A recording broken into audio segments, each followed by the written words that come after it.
Télé Duvalier propose pour ce mois de mai un reportage dans le cadre exceptionnel du Palais des Évêques à Saint-Lizier à la rencontre d'un peintre ariégeois méconnu, Pierre Jourda.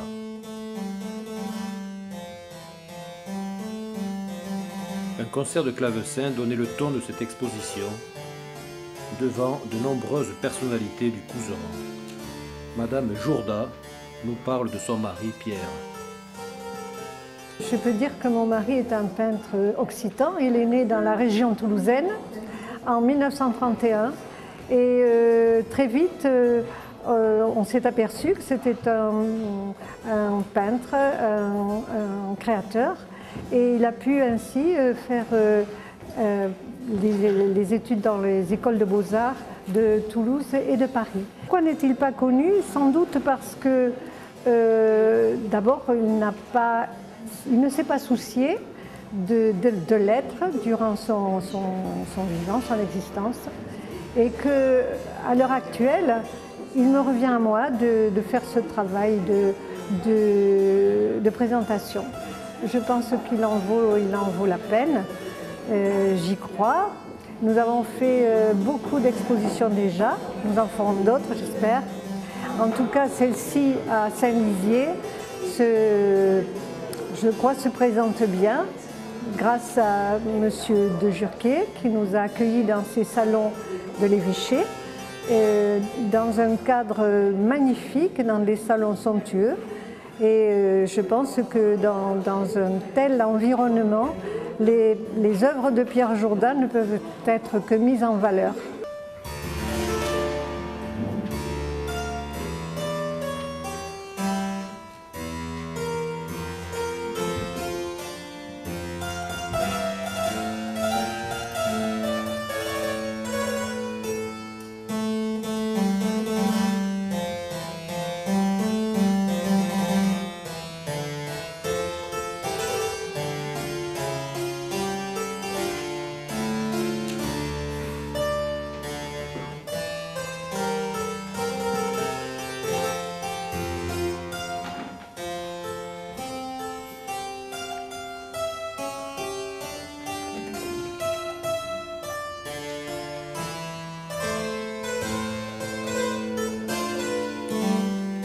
Deux artistes ariégeois participaient à cette exposition, Guy-Alain Trany, sculpteur, et Jacques Saint-Martin, plasticien. J'ai rencontré Joss et Madame Jourda qui m'ont boosté d'un seul coup, et bon, voilà, me voilà dans ce lieu absolument extraordinaire à présenter mon travail.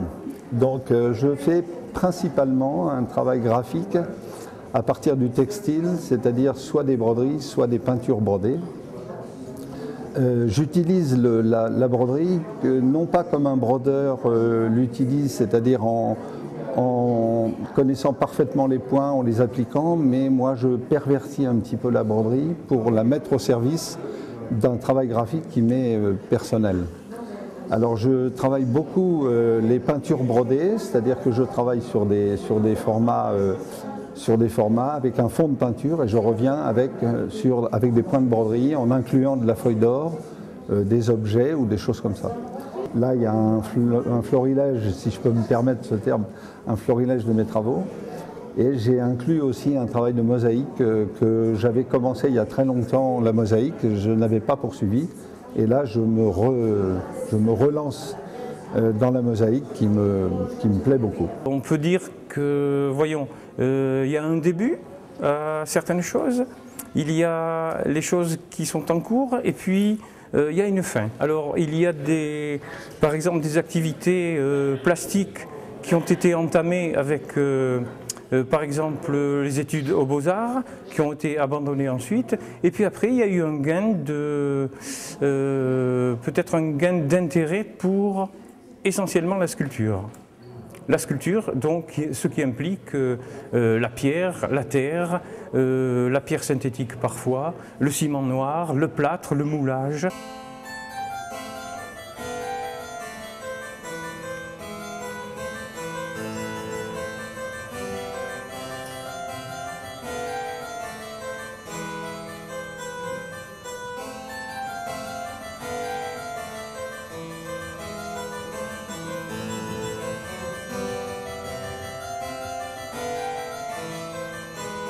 Et moi, je voudrais dire 2 mots sur l'œuvre de Pierre Jourda. J'ai rencontré Joss et André Jourda dans une exposition à Mazères. Et alors avec Joss, il a l'habitude, hein. Il arrive, il vous accroche, il fait le tour avec vous. Ce qui fait qu'à la fin, je lui ai dit, monsieur, je ne le connaissais pas bien. Moi, je préfère voir d'abord et qu'on m'accroche après. Et heureusement qu'il m'a accroché. Parce qu'après, on a vu avec André, et l'œuvre de Pierre Jourda, c'est une œuvre qui est de très haut niveau. Très haut niveau, parce que c'est quelqu'un d'abord qui laisse une œuvre immense, mais vraiment très très importante, qui s'est très peu montré, mais ça, bon, il y a plein d'artistes hein, qui ne montrent pas. Voilà. Il s'est très peu montré, et c'est quelqu'un qui, quand je parlais du langage, pendant des années et des années, il s'est construit en apprivoisant le langage des autres. C'est-à-dire qu'il a remonté de l'histoire de l'art de son temps, il a travaillé sur des mouvements, et vous verrez, si vous regardez bien, vous verrez des évolutions, mais il ne s'est pas construit en copiant, quoique copier, c'est pas un vilain mot hein, pour un artiste. Il ne s'est pas construit en copiant, il s'est construit en pénétrant les œuvres des autres et en construisant et son propre langage de coloriste et son propre langage de peintre.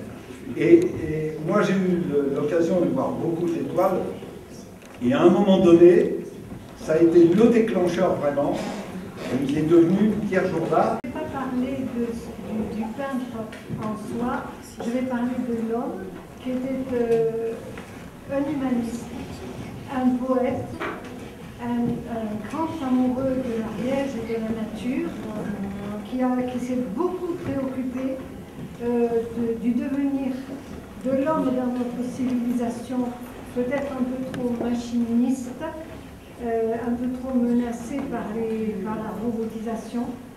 Un homme qui était très soucieux de la liberté des hommes, qui était très préoccupé par les guerres, puisque en son temps, dans sa jeunesse, les guerres d'Algérie, les guerres du Vietnam l'ont beaucoup soucié.